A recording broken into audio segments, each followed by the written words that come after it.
mungkin ditawarin lagi untuk masuk ke KPK Mas Yudi. Apa syarat yang Mas Yudi minta oleh kepada KPK?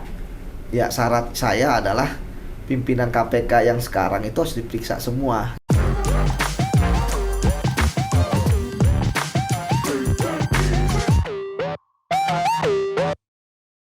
Yudi Purnomo, mantan Ketua Wadah Pegawai KPK sekaligus penyidik KPK, sudah 14,5 tahun atau 14,5 tahun mengabdi di lembaga anti rasuah, namun akhirnya harus mundur karena tak lolos tes wawasan kebangsaan. Sudah hadir di studio Gen Pikes. Selamat siang Mas Yudi. Selamat siang Mbak. Apa kabar ini setelah tidak bertugas lagi? Luar biasa gitu kan. Biar lebih fresh kan. Nampaknya ada sesuatu yang hilang dari hidup Mas Yudi.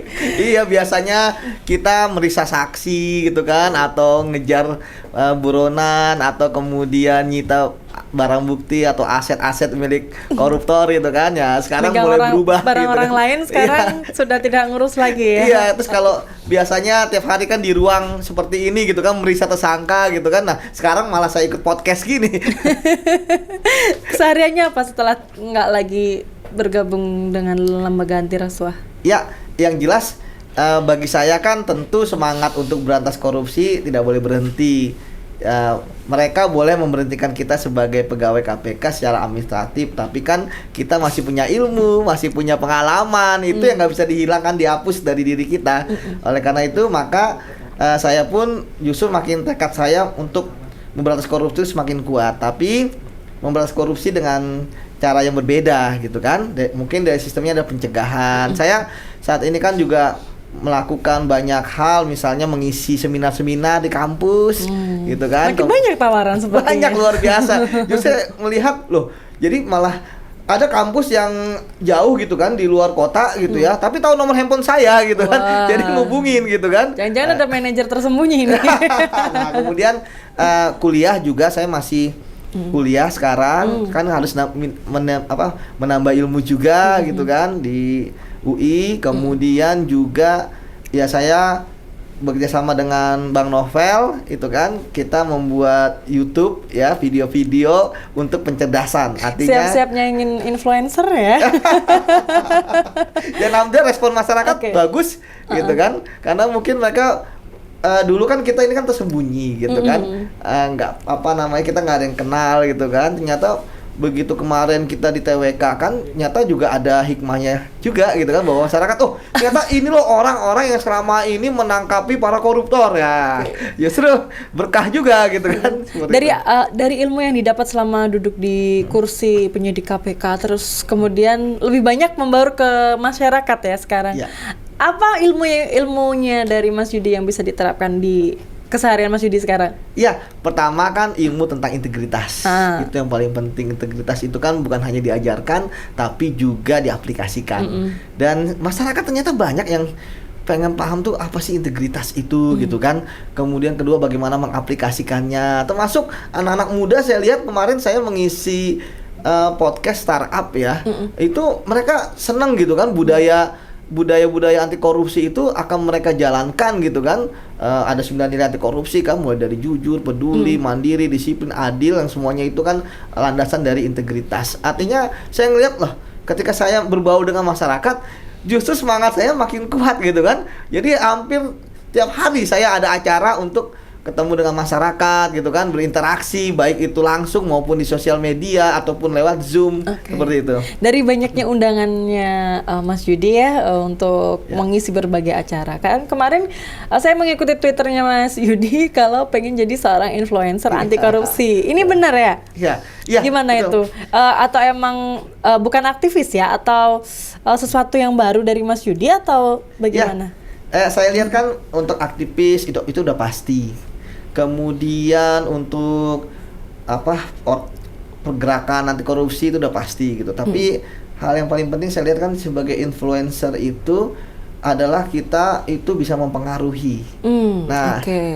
Saya kemudian sekarang kan bergerak dengan teman-teman yang masih muda gitu kan, bahwa inilah masa depan Indonesia gitu. Dan saya melihat sekarang kan zamannya milenial gitu kan, udah bukan 4.0 lagi tapi udah 5.0, kemudian sekarang udah zamannya metaverse gitu kan. Nah, itu yang menurut saya jangan sampai nilai-nilai anti korupsi itu hilang. Dan kalau mereka bicara mengenai anti korupsi mungkin korupsi dan sebagainya mungkin udah jadi beban gitu kan, sementara mereka ada berpikir think out of the box gitu. Nah, sekarang bagaimana kita mencoba untuk bawa budaya anti korupsi itu kita masukkan dalam budaya, misalnya ketika seorang milenial ingin berbisnis, kita masukin dalam etika bisnis misalnya, kultur perusahaan. Jadi kulturnya itu bukan hanya untuk mengembangkan bisnis sebesar-besarnya, mendapatkan investor sebanyak-banyaknya, tapi juga belajar bahwa investor Anda siapa sih? Nah, jadi kita harus mengetahui investornya siapa, uangnya dari mana, gitu. Jadi situlah nilai.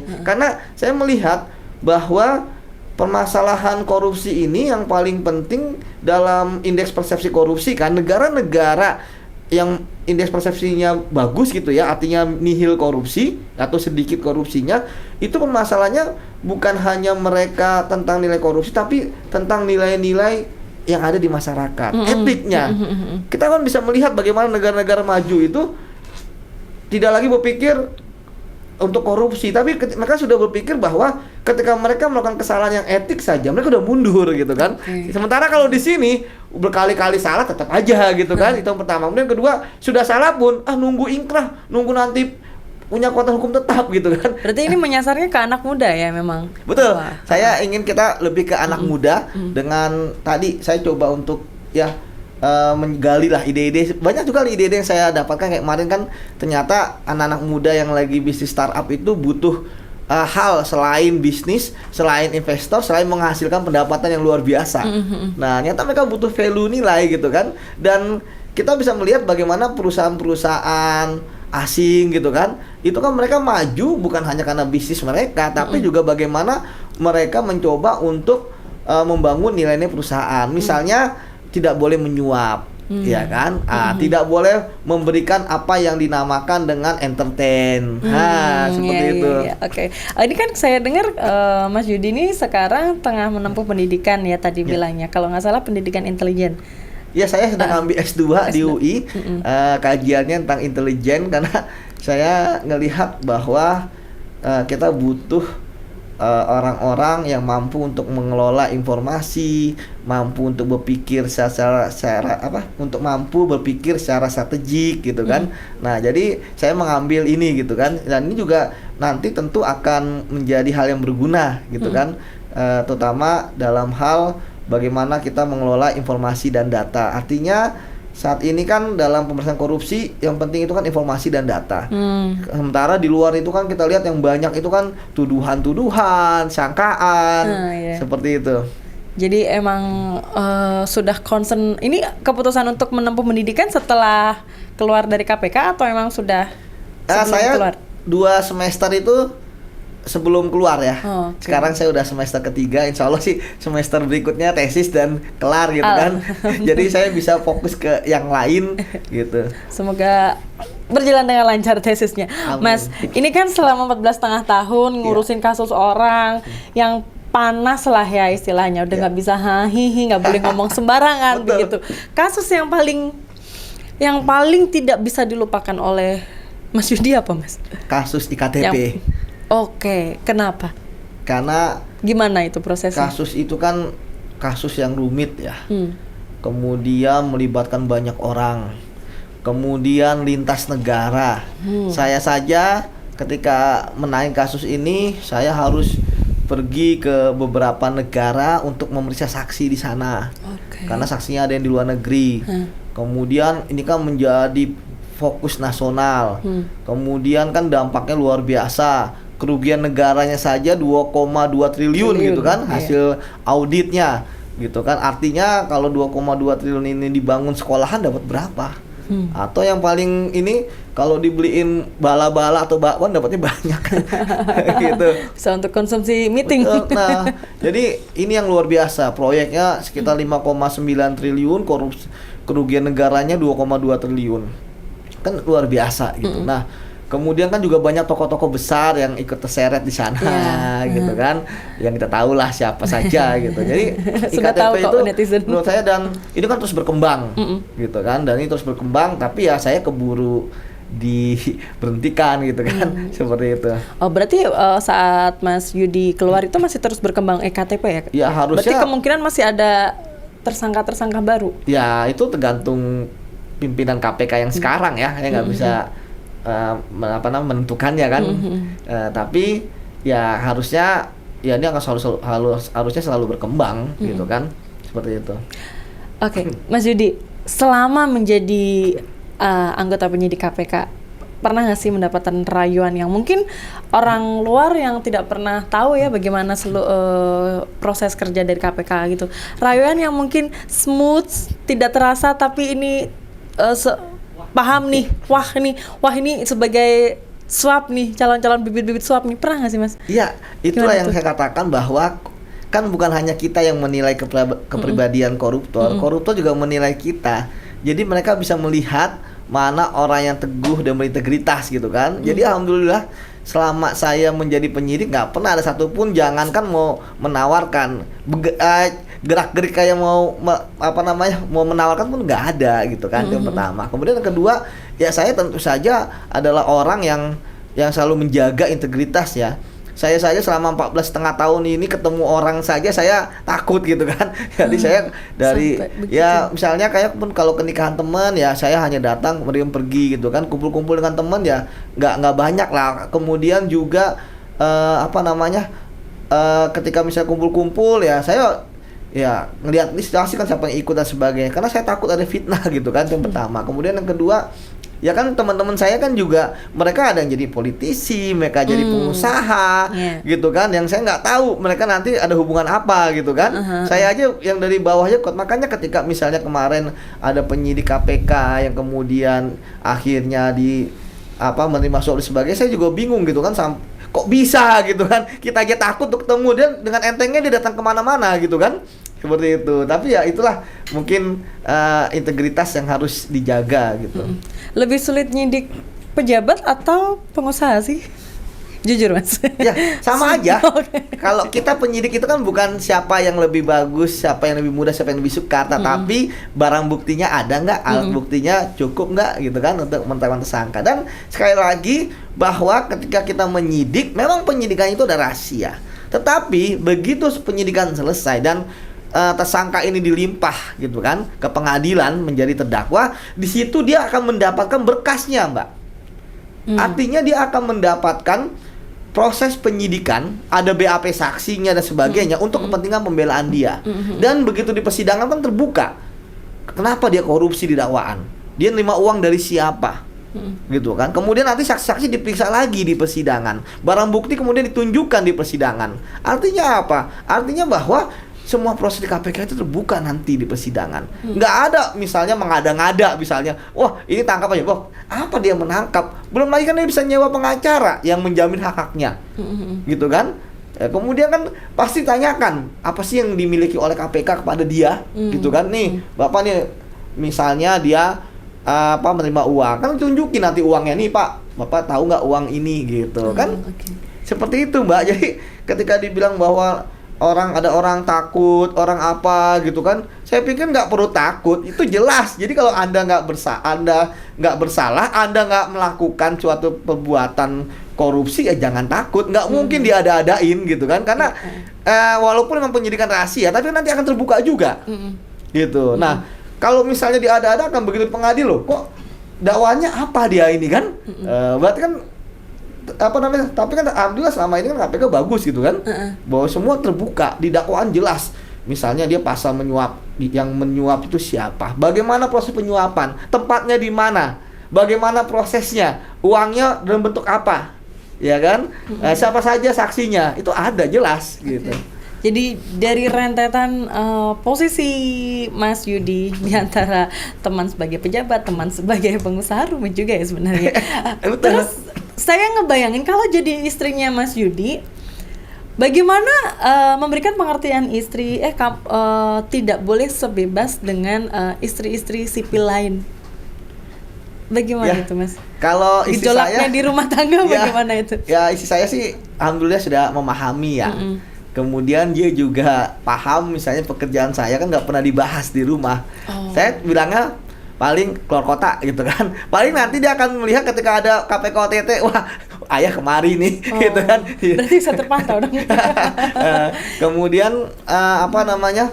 Ya kayak misalnya saya diberhentikan sini kan, istri saya tahunya dari koran loh, loh ternyata ayah juga diberhentikan ya. Ternyata saya nggak pernah memberitahukan gitu kan. Itu jadi bagi saya pekerjaan di kantor itu ada rahasia gitu kan. Jadi ya istri saya cukup paham bahwa saya kerja di mana gitu kan, supaya nggak bocor itu pertama. Kemudian yang kedua juga supaya dia nggak terlalu khawatir gitu kan. Itu penting gitu kan. Kemudian yang ketiga ya seperti yang dikatakan ya, misalnya kalau orang banyak tahu keluarga penyidik dan sebagainya kan tentu ada konsekuensi ya, seperti itu. Tapi keluarga besar begitu taunya Mas Yudi kerjanya memang sebagai penyidik KPK atau? Ya, taunya kerja penyidik KPK, tapi menangani apa ya mereka nggak terlalu tahu, dan detailnya pun kita nggak pernah cerita karena sistemnya kan need not to know gitu kan. Jadi tidak ada orang yang yang perlu kita beritahu kan tentang kasus kita gitu. Oke. Mas Yudi, ini kan sampai hingga detik ini Mas Yudi sudah tidak ada lagi di kursi KPK. Itu kan dulu Jokowi pernah menyebut akan memperkuat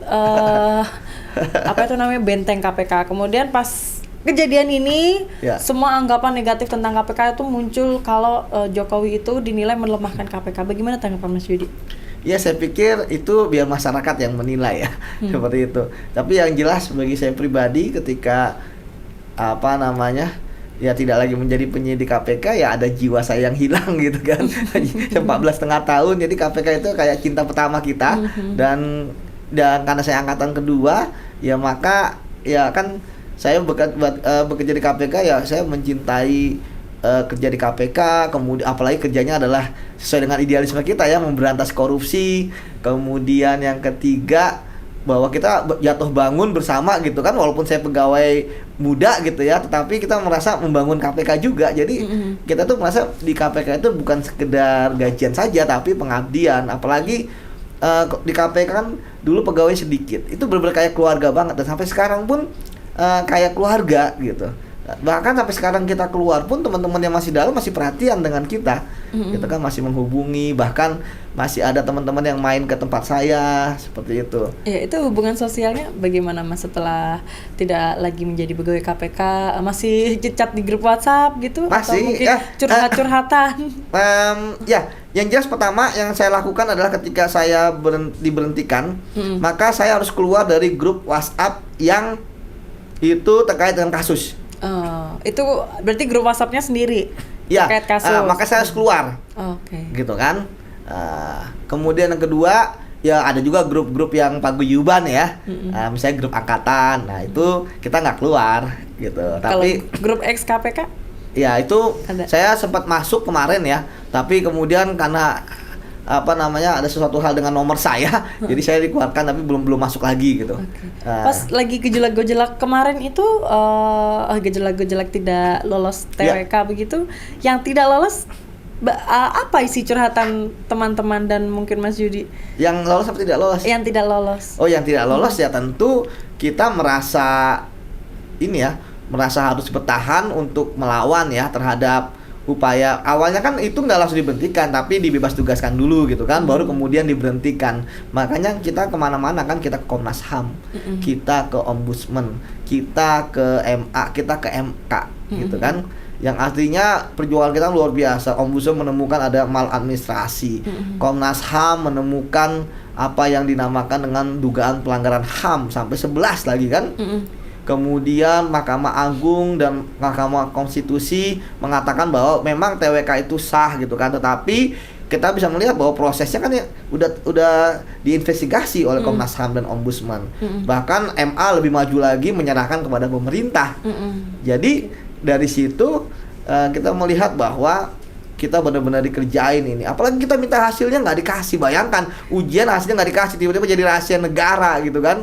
Nah, kita lagi berjuang nih di Komisi Informasi Publik untuk meminta datanya. Karena KPK selalu mengatakan bahwa ya kita bukan kita yang punya datanya dan sebagainya gitu. Anda ini pegawai Anda loh gitu kan. Kalau memang sudah dapat datanya, akan apa langkah selanjutnya yang dilakukan? Ya kita akan melihat kita apa. Karena kita kan dikatakan merah, nggak bisa dibina, itu dasarnya apa gitu kan. Orang kita ini bayangkan kalau kita misalnya kan waktu kita ikut aja dalam TWK kita udah tanda tangan bahwa kita setia pada Pancasila, UUD 45, NKRI dan sebagainya. Kemudian kita nih udah berantas korupsi loh. Saya 14,5 tahun kurang apa untuk cinta tanah air ini gitu kan. Justru koruptor itu yang nggak cinta tanah air. Buktinya mereka korup gitu kan, uang negara gitu. Ini kemudian juga ya kami paham ya bahwa ya kami juga nggak mengemis ya. Ini kan harusnya kan berpikir kan pimpinan KPK ini pegawai-pegawai udah lama. Kemudian kualitasnya, kemudian juga mereka udah dibiayai KPK loh. Misalnya kayak saya satu orang aja berapa biaya investasinya, gitu kan, dari pelatihan gitu dalam dan luar negeri, pendidikan gitu kan, dan lain sebagainya gitu kan. Pengalaman berantas korupsi ya yang kuat ya hanya di KPK gitu kan, gitu. Tapi ya saya nggak tahu apa. Mereka tetap ngotot, tapi ya sudahlah gitu kan. Dan saya pikir tadi satu hal ya, bahwa kita tuh tadi sudah saya sampaikan, yang penting bagi kami adalah integritas sama kompetensi. Itu yang menurut kami masih punya. Dan sekarang kan ya buktinya kepolisian mau merekrut kami gitu kan, karena ternyata rekam jejak kami kan udah teruji gitu kan. Itu kelanjutannya bagaimana Mas sampai sekarang? Ya itu yang lagi tanyakan gitu kan. Wah, berarti saya eksklusif dong di sini. Iya dong. Habis dijawab saya tanya lagi. Tentunya kan 14,5 tahun itu bukan waktu yang sedikit untuk belajar dalam menangani berbagai kasus-kasus yang menyimpang dalam sebuah instansi begitu. Kemudian Kapolri Jenderal Listio Sigit Prabowo juga yakin nih dengan para ex KPK, ya udah gabung sini aja ya. Begitu ya.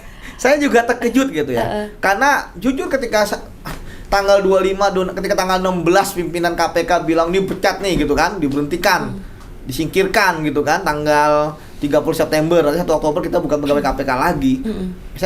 Tadi saya bilang, wah 14,5 tahun gitu kan, tiba-tiba diginiin. Jadi sudah dapat SDM yang berkualitas ini Kapolri. Bukan penghargaan. Nah, kemudian kedua, tiba-tiba saya terkejut ketika teman-teman wartawan ngasih tahu. Itu juga atau mereka dapatnya dari wartawan yang di Papua. Pak Kapolri tiba-tiba pidato gitu kan. Waktu di Papua. Iya, kompers. Ya kan? Oh, bener nggak tuh? Nanti lihat dulu beritanya gitu kan. Nah, akhirnya mereka bikin berita terus dikirim ke saya untuk ngasih tanggapan. Pertama saya lihat Pak Kapolri melihat bahwa rekam jejak kita bagus loh. Artinya merah yang nggak bisa dibina itu apa? Berarti kan benar tes wawasan kebangsaan itu mengada-ngada gitu kan. Jadi ada ketidaksinambungan informasi gitu kan? Antara KPK dan Polri. Justru saya lebih percaya kepada Polri gitu, karena kan Polri itu punya punya Densus 88 yang paham teroris dan tidak teroris gitu kan. Kemudian mereka punya Babinsa sampai tempat kami misalnya. Iya kan? Ya misalnya tahu Yudi itu apa, gitu paham gitu kan. 57 itu gimana. Kan pasti Pak Kapolri udah profiling kita. Kemudian juga kita akan fokus ke proyek-proyek strategis nasional, pemulihan ekonomi nasional. Jadi langsung ada pengawasan dari awal. Gitu. Kan lihat, pidato Pak Kapolri itu clear gitu kan. Kemudian yang ketiga, yang terakhir itu adalah proyek-proyek strategis, PEN sama dana Covid. Nah, ada 3 itu. Jadi udah jelas gitu kan. Dan kami kan tentu ya berterima kasih dan Pak Kapolri ya, selain ya dengan pidato beliau artinya sudah memulihkan lagi nama baik kami yang sudah diinjak-injak sama pimpinan KPK. Kemudian juga kami direkrut ya. Kemudian yang paling penting kan Mbak, kalau lihat 57 Mbak, ini lengkap loh Mbak. Mulai dari ada deputi, ada direktur, ada kepala bagian, ada penyidik, penyelidik, ada humas gitu kan. Ada bagian di surveillance, bahkan pramusajinya ada gitu kan. Sudah bikin satu perusahaan sendiri sudah bisa itu ya. Makanya itu yang waktu awal kita mau bikin IM57 itu lengkap. Mau kalian apa di situ? Lengkap. Transnasional ada. Mau apa? Mau ahli investigasi banyak, ahli fraud ada, ya kan, ahli manajemen risiko ada. Kemudian mau lulusan apa? Jepang ada, Belanda ada, luar negeri, kemudian Australia ada gitu kan, kemudian Swedia pun ada gitu kan, dan belum lagi lulusan dalam negeri gitu kan. Artinya ini sebenarnya udah siap jadi gitu kan. Dan mungkin Pak Kapolri ngeliat, oh ini daripada kemana-mana mereka gitu kan. Dan mereka pun juga selama ini sudah mengabdi pada KPK, ya saya kumpulkan saja jadi satu gitu kan. Terus Dan sejauh ini sampai mana Mas prosesnya? Kemarin kira-kira 3 minggu atau 4 minggu kan kami sudah bertemu perwakilan ya. Kira-kira kira-kira sebulan yang lalu ada 8 orang dari perwakilan kami secara resmi pertama kali sudah bertemu dengan perwakilan dari kepolisian ya di Mabes Polri. Di situ ada asisten SDM dan jenderal-jenderal yang lain. Nah, dalam pertemuan pertama itu yang jelas bahwa Polri akan menyelesaikan dulu prosesnya, baru kemudian nanti akan memanggil kami. Dan kami pun ya menanti itu gitu ya sampai selesai. Nanti baru mereka ketika memanggil kami seluruhnya dipanggil untuk ditanyakan kesediaannya. Tapi sudah ada bocoran belum? Kira-kira tugasnya di mana? Lebih teknisnya bagaimana? Saya pikir tidak akan jauh dari statement Pak Kapolri ya. Dan kami pun ya pasti ikut aja gitu kan. Toh tugas tersebut kan nggak jauh lah dari apa yang kami lakukan sehari-hari ya. Terkait dengan pengawasan, kemudian nanti bagaimana strateginya, kemudian nanti pelaporan seperti apa. Kan sama aja kalau mungkin ketika dulu misalnya saya yang jadi penyidik terjun langsung gitu kan, panggil orang gitu kan, meriksa gitu sebagainya ya. Mungkin nanti kita akan lebih fokus bagaimana melakukan pencegahan. Tapi saya pikir ya tidak masalah, yang penting kan ya naluri investigasi kami masih ada. Jadi kurang lebih kerjanya sama lah ya. Sama. Kemudian yang kedua yang paling penting kan mengabdi di mana saja kan yang penting untuk NKRI. Kenapa? Karena kami harus membantah tuduhan-tuduhan bahwa kami nggak setia gitu kan. Justru ketika di kepolisian kan justru untuk menunjukkan loh kami bisa kok jadi Polri gitu kan. Seperti itu. Jadi kalau waktu dulu menangani kasus di KPK kan banyak begitu. Mengatur pola kerjanya Mas Yudi itu bagaimana? Tidur berapa jam sih kalau boleh tahu kan? Kalau kita ya masih ada lah waktu bermain. Itulah. Begitu. Jadi penyidik itu kita tuh nggak ada sip-sipan gitu kan. Jadi kita tuh benar-benar kerja itu ya lebih dari 8 jam, bukan office hour gitu kan. Kemudian juga apalagi kalau lagi OTT bisa nggak tidur gitu kan. Kemudian kalau kita punya tahanan, kalau dia sakit, wah kita ngurusin gitu kan, bantar bawa ke rumah sakit gitu kan.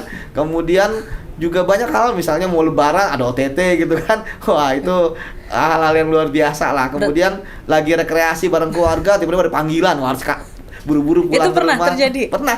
Waktu gitu kasus kan. siapa waktu itu? Adalah salah satu kasus gitu ya, yang dulu terkenal gitu kan. Wah, kita lagi rekreasi di Taman Safari saya ingat. Kemudian ternyata kan kita penyidik itu on call. Kita dimanapun, kemudian ya udah kita langsung balik gitu kan. Ya untung saja udah ada beberapa wahana lah yang didapatkan gitu, ada beberapa hewan. Gak main-main ya, on call-nya nangkep orang korupsi. Itulah dong. Jadi kita KPK itu 24 jam, tapi yang menarik ya karena kita menyenangi gitu ya, nggak ada keluhan. Wah, gila nih udah 8 jam kerja nih, nggak ada gitu kan. Jadi kita nikmati aja, tidur di kantor gitu kan. Karena basicnya mengabdi ya. Iya. Berarti pola-pola jam kerja ini juga sudah siap dilakukan juga di instansi Polri nanti? Iya betul. Saya siap ya, saya pribadi ya.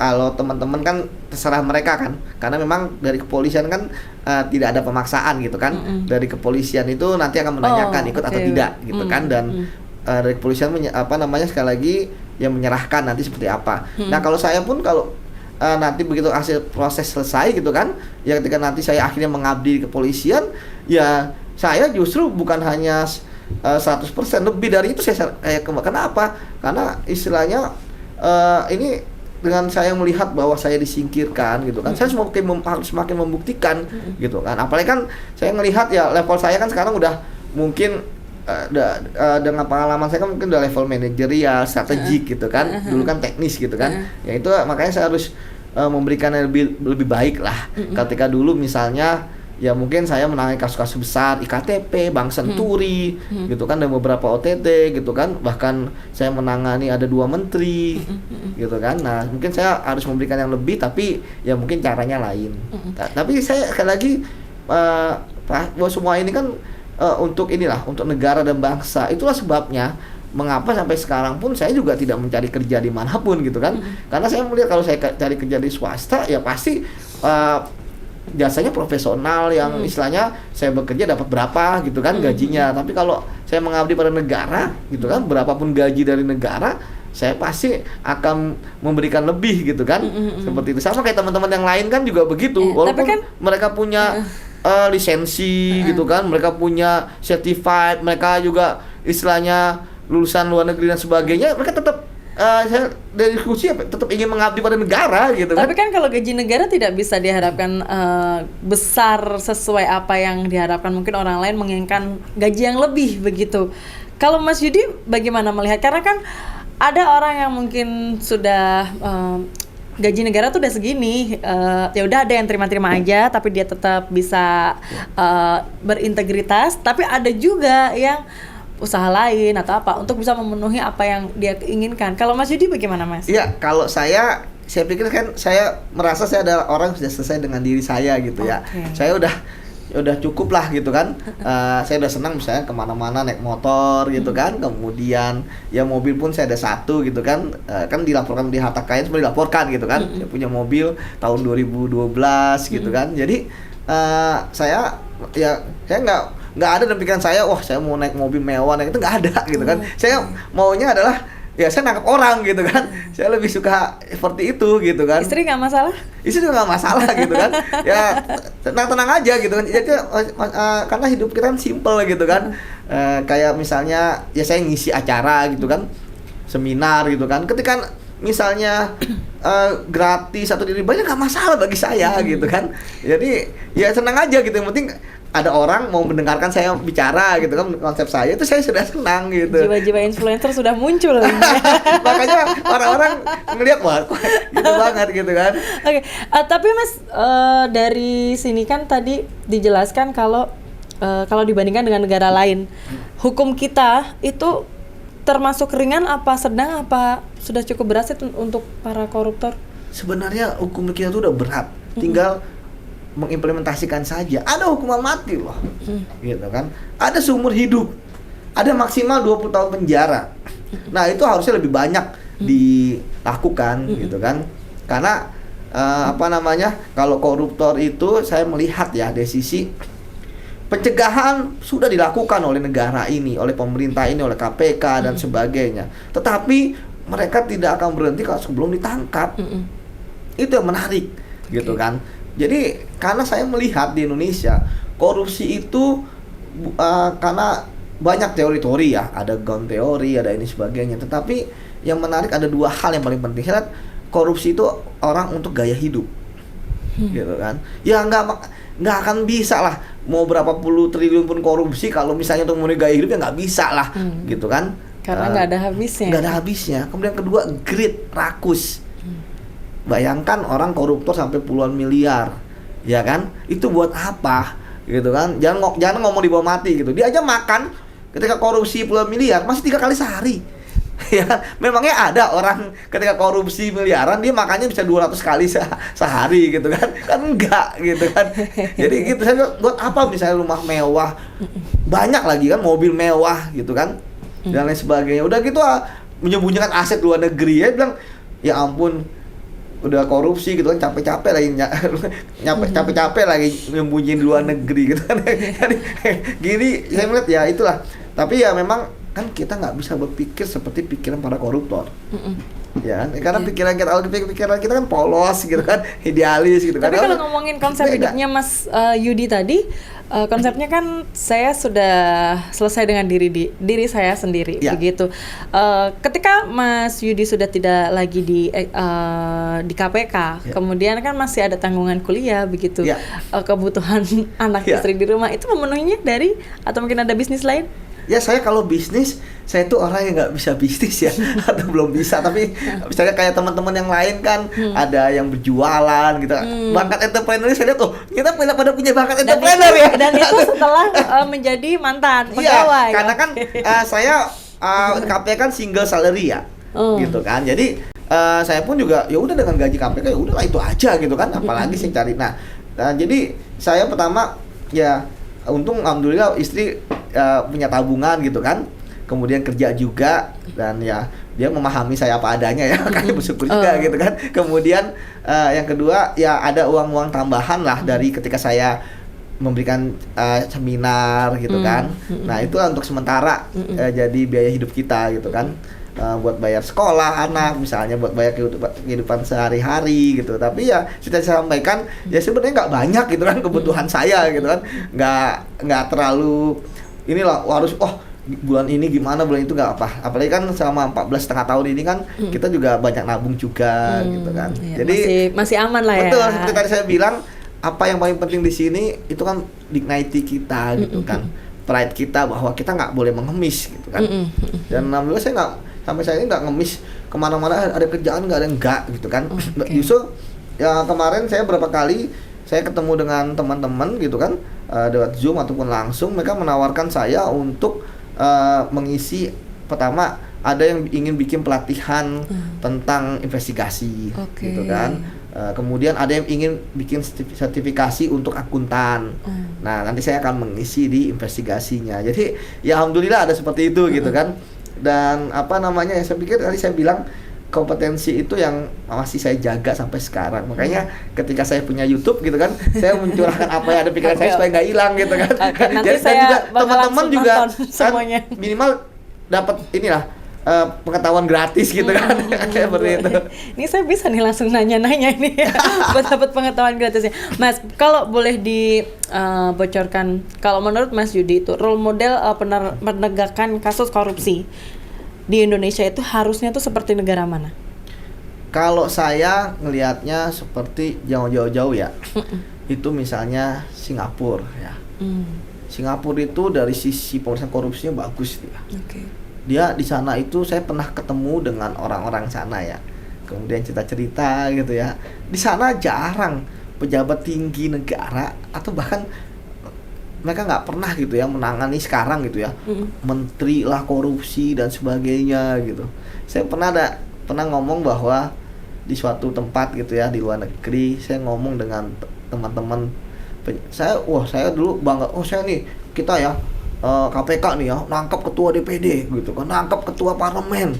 Awalnya saya bangga, ketua Mahkamah Konstitusi gitu kan, gubernur gitu kan, menteri gitu kan, kemudian jenderal gitu kan. Mereka kaget loh. Ternyata di negara Anda jabatan-jabatan seperti itu masih korupsi ya? Kaget mereka malah. Kemudian saya bilang, saya dia bangga jadi loh.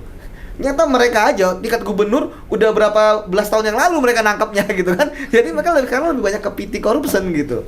Jadi di sana itu ketika seorang menjadi pejabat gitu kan, mereka itu adalah tadi saya bilang orang udah selesai dengan diri, jadi nggak mungkin lagi ada seorang menteri dia bisa korupsi gitu. Gitu. Jadi nggak habis pikir ya mereka kepada nggak habis Indonesia. pikir ketika mereka menjadi menteri ya pengabdian aja gitu kan. Kita bisa lihat bagaimana misalnya di Amerika waktu itu kan, begitu menteri-menterinya selesai kan mereka harus melaporkan gratifikasi yang mereka terima. Kan dulu ramai gitu kan. Waktu kalau nggak salah menteri luar negerinya gitu kan dapat ini di declare gitu. Artinya seperti itu harusnya gitu. Ya saya nggak harusnya kita tuh di Indonesia ini kan kurang banyak pakar apa gitu kan. Yang istilahnya jago-jago teori anti korupsi. Kalau saya kan karena implementasi gitu kan. Dan tadi ketika saya menangkap korupsi, justru saya ngelihat sebenarnya ketika orang itu ditangani gitu ya, kita sebenarnya menyelamatkan dia dari kerusakan lebih parah gitu kan. Kita artinya ya Anda berarti Tuhan nggak ingin Anda terus korupsi gitu kan. Menyadarkan sejak dini. Iya, sejak dini gitu kan. Walaupun mereka bilang kadang-kadang, Pak kenapa nggak dari dulu Pak kasih tahu ya Anda ini bukan korupsi yang pertama gitu kan. Iya, itu bagaimana Mas Yudi menanggapi ada seorang bupati yang meminta kalau mau OTT itu kabarin dulu. Gitu ya. Mas Yudi? Langsung call gitu ya. Ada OTT nih. Gitu. Terus dipanggil, dibina dulu, baru nanti Anda OTT. Bagaimana Mas Yudi menanggapi cuitan dari salah satu bupati ini? Ya, yang jelas kan kalau misalnya nggak korupsi itu nggak perlu takut dengan KPK, itu yang pertama. Kemudian yang kedua, mungkin ada pemahaman yang salah gitu ya, atau yang berbeda ya antara OTT dan pencegahan. Saya pikir KPK pun Sekarang dengan bidang pencegahannya, koordinasi, supervisi kan sudah melakukan upaya pencegahan, perbaikan sistem supaya orang tidak korupsi gitu kan, perbaikan integritas supaya kepala daerah tidak ingin korupsi gitu kan. Dan kemudian juga penegakan hukum kan supaya orang takut untuk korupsi. Kalau kemarin saya lihat mungkin masih belum bisa membedakan ya antara penindakan dan pencegahan. Kalau penindakan itu udah tidak akan ada ampun lagi gitu kan. Kemudian nanti sudah yakin ya KPK kalau ini gitu melakukan korupsi. Iya. Gitu. Kemudian yang kedua ya, OTT itu kan ketika di bidang penindakan, apa sih yang membuat orang itu sudah tidak berkutik ketika OTT? Pertama ada barang bukti, ya kan, ada uangnya. Kemudian kedua peristiwa penyuapannya ada gitu kan, dan saat itu gitu kan. Jadi kalau dikabarin dulu barang bukti bisa mungkin diumpetin ya. Itulah. Kemudian memang orang takut dengan OTT apa? Dari pengalaman saya OTT, dari OTT misalnya walaupun kecil gitu ya, itu kan tiba-tiba merembet kemana-mana. Tiba-tiba jadi miliaran, ternyata penerimaannya bukan yang pertama. Ya kan, udah berkali-kali. Kemudian kedua, dari yang kecil gitu kan, bisa pejabat daerah, bisa jadi ke pejabat pusat. Yang akhirnya berkembang penyidikannya. Seperti itu. Tapi ya kepikir apa yang disampaikan oleh Pak Bupati kemarin ya itu berarti kan beliau, kalau saran saya ya lebih banyak mengoptimalkan kerjasama dengan teman-teman di bidang KPK yang ada di bidang pencegahan gitu kan, untuk memperbaiki gitu kan. Tapi yang paling penting sebenarnya ya pengalaman saya ketika di KPK itu, bupati-bupati atau gubernur atau kepala daerah lainnya ketika mereka menjabat, mereka pertama harus menghindarkan suap dari para vendor yang mengerjakan proyek ya. Paling banyak nih dinas PU nih gitu kan. Walaupun proyek-proyek kecil ya. Iya, kemudian yang kedua itu adalah menerima suap dari bawahannya yang mereka angkat dalam suatu kedudukan. Misalnya sekda kah, kepala dinas kah. Nah, itu harus mereka tolak gitu kan. Gitu. Yang ketiga dari masyarakat ya, dalam bentuk izin, suap izin gitu kan. Suap apalah suap lainnya lah. Nah, ini sebenarnya kalau kepala daerah menghindarkan minimal 3 ini selesai. Gitu kan, mereka declare, oi para vendor jangan nyuap saya ataupun keluarga saya gitu kan, ya, dan sebagainya. Udah selesai. Para pejabat, kalian kan dalam jabatan dapat di posisi itu karena prestasi kalian, karena kalian mampu hasil seleksi, saya nggak terima suap gitu kan. Tapi dari kasus-kasus ini tuh ada yang rame Mas Yudi, di TikTok itu ada mungkin seorang pedagang bangunan ya, apa itu namanya, toko bangunan gitu lah. Terus gitu apa namanya, upload atau bukan upload, jadi tuh membuat sebuah kayak video kalau ada pembayaran beli semen misalkan, bayarnya 20 juta, Mbak tadi kelebihan harusnya 10 juta tapi saya kepencet nolnya lebih banyak, bisa tolong dikembalikan nggak? Yang tadinya dia transfer 100 juta habis itu suruh ngembalikin 90 juta padahal bayarnya hanya 10 juta begitu, saya kelebihan nolnya. Jadi pernah nggak menemukan case-case seperti ini? Jadi kayak kelebihan bayar kemudian dikembalikan agar bisa menjadi bukti bayar kalau saya sudah membayarkan ke toko bangunan itu dalam sebuah proyek senilai itu. Yang jelas kan hal itu kan harusnya sudah ada kerjasama ya. Karena kenapa? Karena kan ketika ada bukti pembayaran kan nanti ada pajak lah, ada inilah dan sebagainya. Dan memang itu kalau pengalaman saya biasanya itu kan terjadi markup. Misalnya 100 juta gitu kan, tapi ternyata realnya 90 juta, tapi kita 1 juta 10 juta itu yang jadi uang suapnya gitu kan. Nah, itu juga sering gitu kan. Nah, itu satu modus, tapi ya itu sebenarnya modus paling kuno ya dalam korupsi dan suap ya. Tapi bikin senangnya ternyata masyarakat sadar nih trik-trik seperti ini ya. Sadar masyarakat. Masyarakat tahu kan gini, jangan masalah pegawai negeri, penyelenggara negara, pejabat negara itu paham bahwa apa yang bisa mereka nikmati tiap bulan, gaji, fasilitas, itu ada loh di undang-undang, mereka dapat apa aja, gitu kan, termasuk turunan di bawahnya, PP dan sebagainya, mereka dapatnya ini. Di luar daripada itu, udah pasti nggak jelas gitu kan. Jadi misalnya ada orang tiba-tiba 200 juta gitu kan, udah nggak jelas lah gitu kan, dari mana, apalagi kita tahu bahwa dia menang proyek gitu kan. Tapi intinya ya, pejabat negara, penyelenggara negara itu paham korupsi itu apa. Itu aja. Jadi ketika mereka ngambil dan sebagainya, Ya jangan dong gitu kan. Itu dulu dilakukan, jangan tiba-tiba ketika nanti KPK melakukan penindakan tiba-tiba ya banyak ya ketika saya periksa gitu. Pak, kok saya nggak dibilangin dulu? Ya, Anda kan ini udah keberapa belas kali misalnya gitu kan, atau kesekian kali. Jadi jawabnya apa kalau ada pertanyaan dari koruptor begitu? Ya saya bilang, lah Pak, ini Bapak yang pertama bukan? Bukan Pak. Gitu kan. Ya udah gitu kan. Kenapa Bapak tiba-tiba bilang diingetin dulu gitu kan? Siapa tuh yang bukan pertama kali berdisidik ya? Aduh gak tahu. Ya memang korupsi ini kan bukan yang pertama. Gitu kan.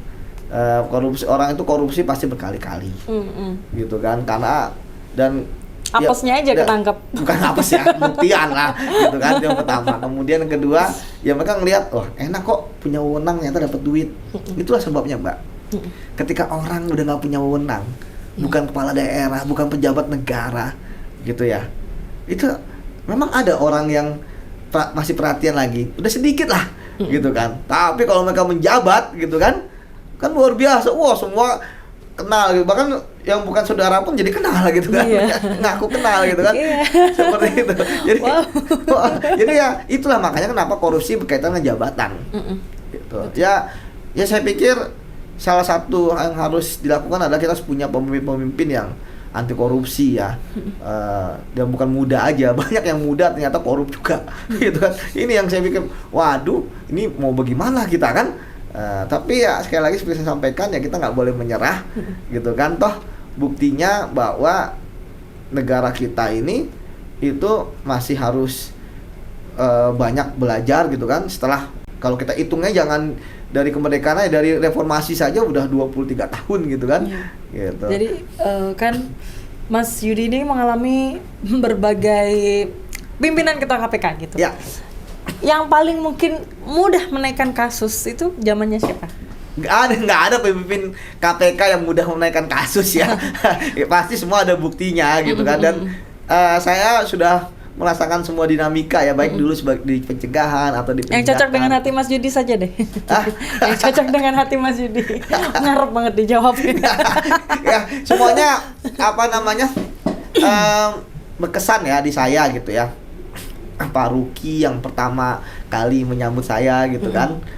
Kemudian Pak Antasari yang melantik gitu kan. Dan Pak Antasari itu disitulah jujur saya katakan 2009 itu bagaimana nama KPK melambung. Ya, dari ketika zaman pimpinan pertama kan membangun lembaga ya, kapasitas building, kapasitas pegawai, pengembangan pegawai, kemudian gedung, kemudian juga manajemen IT dan sebagainya. Kemudian menarik percayaan dengan nangkepin dan sebagainya. Tapi makin kuat ketika zaman Pak Antasari gitu kan. Ya saya di Pak Antasari saya juga lumayan dekat ya, karena saya sering diperintahkan oleh atasan saya kalau Pak Antasari ngisi acara saya hadir gitu kan. Sering pembelajaran juga buat saya kan. Ya beliau, tapi kan ternyata kemudian baru 1 tahun gitu kan KPK lagi naik, tiba-tiba beliau ada masalah gitu kan. Kemudian Pak Busroh gitu kan, ya dia bagus kebapaan gitu kan. Kita yang pegawai muda merasa diayomi gitu kan, macam-macam. Kemudian Pak Abraham yang semangat banget. Wah, di Pak Abraham itu yang saya ngelihat KPK makin ngegas gitu kan bahasanya. Karena gitu kan. kebetulan Mas Yudi ini sudah mengalami era kepemimpinan dari pertama sampai sekarang. Betul. Itu sudah pernah ngalamin, makanya saya nanya. Itulah. Bisa podcast kita bisa berapa hari berapa malam nih. Nanti udah record aja Mas. Iya. Tapi itu ya jadi nanti salah satu hal yang ingin saya sampaikan di YouTube saya ya. Tapi baru tahun pertama. Tahun kedua, silakan like, komen, dan subscribe teman-teman YouTube-nya Mas Yudi. Mas Yudi, kalau misalkan bisa mendapatkan lagi privilege dari KPK begitu, mungkin ditawarin lagi untuk masuk ke KPK Mas Yudi. Apa syarat yang Mas Yudi minta oleh KPK kepada KPK? Ya, syarat saya adalah pimpinan KPK yang sekarang itu harus diperiksa semua gitu kan, terkait dengan TWK ini gitu kan, kenapa mereka menyingkirkan kami gitu kan. Itu aja sih, mudah, simple gitu. Tapi mau ya kalau misalkan ditarik lagi ke kalau tarik KPK. lagi KPK gitu ya apalagi di sana juga masih banyak teman-teman saya masih mau gitu kan. Dan seperti saya bilang, saya bisa ditempatkan di mana saja. Loh, waktu sebelum tes ini pun juga dan sebelum pengumuman itu ya, saya masih ingat saya tanda tangan kok bahwa saya bersedia ditempatkan di mana saja di NKRI ini gitu kan. Artinya memang saya siap di mana aja, tapi saya tidak ingin bahwa saya ini dizolimi, itu aja gitu kan. Kita ini kan bekerja secara tulus gitu kan, dan kita pun nggak ada kesalahan sampai sekarang. Kalau misalnya saya ada kesalahan, silakan saja buka, kan nggak ada. Ada bilang, pokoknya Anda nggak lulus TWK, Anda keluar lah. Simple banget gitu kan. Benar-benar nggak ngelihat secara global. Ini orang menangani kasus besar, ini orang pengalaman. Tapi ya akhirnya saya pikir, wah, ya mereka pasti nggak akan ngelihat itu gitu kan. Nggak ngelihat bahwa kita ini dari awal sudah di KPK gitu kan. Pasti mereka ngelihat itu. Tapi ya sudahlah, bagi saya pasti ada sesuatu lah. Kayak filosofis pohon gitu ya, semakin kita tinggi pasti makin bencana. Dan kan akhirnya terbukti kan, dan terbukti kan sekarang malah Polri yang ingin merekrut kita gitu kan. Gitu. Dan saya pun kalau di Polri pun juga bukan hal yang baru juga kan, di KPK juga banyak teman-teman dari kepolisian gitu kan. Jadi untuk interaksi juga udah sering lah gitu kan. Keluarga saya juga ada yang dari kepolisian gitu kan. Jadi pernah jadi perbincangan keluarga nggak sih KPK antara kepolisian? Ya pasti ada lah, misalnya kalau lagi arisan gitu kan. Gitu. Tapi ya nggak semuanya diomongin. Iya, nggak semua diomongin gitu kan. Tapi ya ya juga jangan juga nanti malah ribut antar keluarga lagi. Kita nggak tahu kan individu itu kayak apa karakternya kan. Kalau baperan bahaya juga gitu kan. Keluarga lagi kan. Waduh. Tapi enggak, alhamdulillah di keluarga saya ya bagus lah gitu. Makanya kan ada arisan gitu kan. Oke, Mas Yudi kan menangani banyak kasus, kemudian tentu kan menghadapi tipe-tipe koruptor, pejabat yang sudah tertangkap, kemudian sikap koruptor yang paling diingat Mas Yudi yang mungkin menjengkelkan, pernah nggak sih? Saya luar biasa ya, memang koruptor itu atau tersangka lah kalau kita kan, karena masih proses penyidikan itu mereka punya hak untuk tidak berbicara ya, atau mereka punya hak untuk tidak mengakui dan sebagainya. Cuma kan kita sebagai penyidik kan juga ya sebenarnya kan kita pengen menanyakan gitu kan, walaupun itu akhirnya nggak bisa dipakai untuk pembuktian dia gitu ya. Tapi ya saya paling senang kalau misalnya dapat yang fine aja, dia terbukti buka semua, itu seneng banget gitu kan, lebih cepat dan kita bisa mengkonstruksi sesuai dengan barang bukti yang ada gitu kan. Jadi kita pikir ternyata begini toh, kita kan kadang-kadang kan hanya dia yang tahu peristiwanya, atau hanya dia dan satu saksi yang tahu. Kan korupsi itu kan kejahatan tersembunyi gitu kan, yang tahu hanya sedikit orang gitu. Nah ya pernah misalnya yang paling ini adalah ada tersangka yang nggak mau diperiksa di ruang pemeriksaan gitu kan, walaupun dia ditahan. Jadi kita datang ke sana gitu kan, kita datang pun tetap nggak mau diperiksa gitu kan. Tapi ya sudah, nanti kita bikin berita acara bahwa dia menolak diperiksa. Ya simpel aja gitu kan. Tapi kan saya selama menyidik ini kan ya bahwa kita kerja profesional. Saya penyidik, kemudian mereka tersangka gitu kan, dan kita pun juga bukan, artinya makanya saya tidak pernah emosional gitu kan ya, karena memang kita hanya masalah tugas, dan mereka pun juga gitu kan ya. Ada juga misalnya pernah saya nahan gitu kan, ngasih penahanan gebrak meja gitu kan. Tapi ya saya cool aja gitu kan, ya udah digebrak, dia marah-marah, dia kan selesaikan begitu. Begitu selesai, ya udah Pak, tetap ditahan kok Pak, orang ini udah pimpinan gitu kan. Jadi, mau apa lagi? Ada beberapa koruptor yang memahami kalau tugas Mas Yudi itu adalah bertugas saja, menjalankan tugas secara profesional. Jadi tidak ada hubungan personal gitu. Nggak ada. Okay. Tapi ada juga yang berpersonal, kesel sama Mas Yudi gitu kan. Ya, kalau boleh tahu siapa koruptor yang paling kooperatif yang pernah ditangani Mas Yudi? Adalah beberapa kasus ya. Itu paling kooperatif, saya seneng lah seperti itu gitu kan. Nah dulu kan ini juga kalau kooperatif seperti itu kan terbuka dan sebagainya, dapat justice kolaborator. Oke. Ya kan, dapat artinya mereka nanti akan dapat remisi, kemudian dapat asimilasi, pembebasan bersyarat. Jadi kalau mereka dihukum 5 tahun, jadi cuma 3 tahun. Gitu kan? Tapi dia yang dimusuhin teman-teman. Nah itu, tapi ya itu resiko lah. Kemudian itu pertama.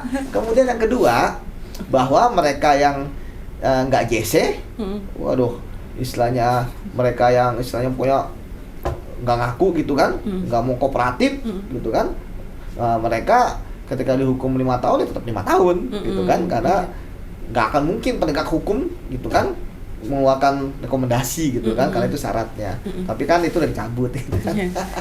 Mas, kalau dari kan seorang penyidik KPK itu punya ilmu masing-masing untuk membuat si koruptor ini ngaku ya.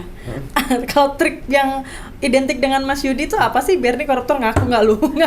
Nah, kita nggak boleh gebrak meja begitu, ada kamera ke saya, kamera ke ini kan nanti dia ngadu kan. Waduh, saya karena kan mereka kan bilang intimidasinya secara verbal. Ya kan? Wah, jadi dia dilaporin dulu kan ada PI gitu kan, atau sekarang Dewas gitu kan.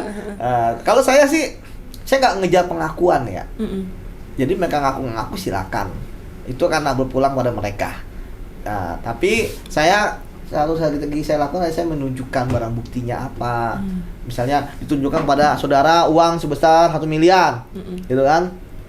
Ya kalau dia enggak, saya nggak tahu tuh uang itu, walaupun kita tahu bahwa uang itu diterima sama dia gitu. Ya udah, bahwa tersangka tidak mengakui atau tidak mengetahui itu uang itu apa dan bagaimana, tidak pernah melihat, tidak pernah tahu gitu kan, tidak mengetahui sebagai udah gitu aja. Karena kita bukan mengejar pengakuan, kita ngejar pembuktian dari yang lain, saksi yang lain yang bilang, oh Pak saya nyerahin orang ke itu, nah itu kita kejar. Mas dulu kan pernah ada wacana ya kalau seorang koruptor itu sebutan untuk orang yang telah mencuri uang negara itu disebut koruptor terlalu smooth gitu ya. Bagaimana kalau diganti dengan pencuri gitu? Itu setuju nggak Mas Yudi dengan wacana itu?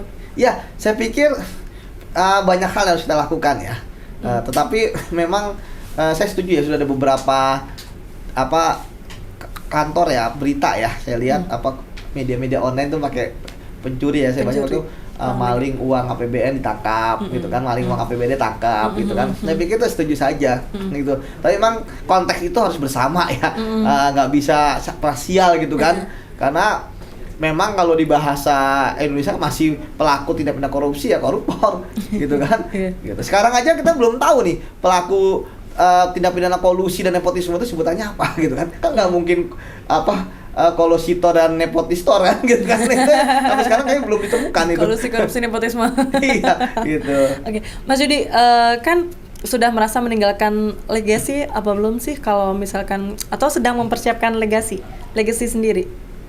Ya, kalau saya belum masa 14,5 tahun itu belum ya, karena saya kan dulu ketika awal KPK, ketika terima kerja di KPK kan saya masih ingat gitu kan, pengumuman ada terima KPK. Saya bilang, wah, saya harus fokus, komitmen, apalagi saya cari di KPK gitu kan. Jadi saya ingin mengabdikan diri di KPK lah sampai pensiun. Artinya kalau sekarang saya di usia 38, harusnya saya masih ada 22 tahun lagi di KPK gitu kan, tapi kan di-cut gitu kan.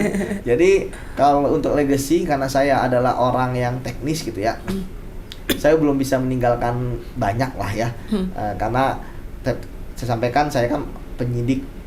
Sekarang saya waktu terakhir dikeluarkan saya penyidik madya ya. Dulu kan penyidik muda, penyidik madya. Oh, ada tingkat kompetensinya. Penyidik utama, kemudian direktur, kemudian deputi, kemudian pimpinan. Jadi belum terlalu banyak legacy. Ya paling banyak ya di wadah pegawai lah. Gitu kan, bagaimana selama pengurusan saya, teman-teman pengurus itu bekerja untuk mengadvokasi pegawai dari berbagai macam hal lah, mulai dari kesejahteraan, mulai dari advokasi gitu kan, dan lain sebagainya.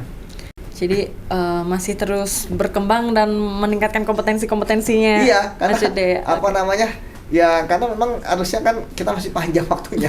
Tapi ya sudah, seperti saya sampaikan, waduh, mengalirnya ini lagi di stop dulu gitu kan. Nah, tapi ketika di stop di bendung kan kita siapa tahu bendungan itu jebol gitu kan. Dan baik, terima kasih Mas Yudi Purnomo, seru sekali. Saya sepertinya mau ngobrol banyak tapi off record ini.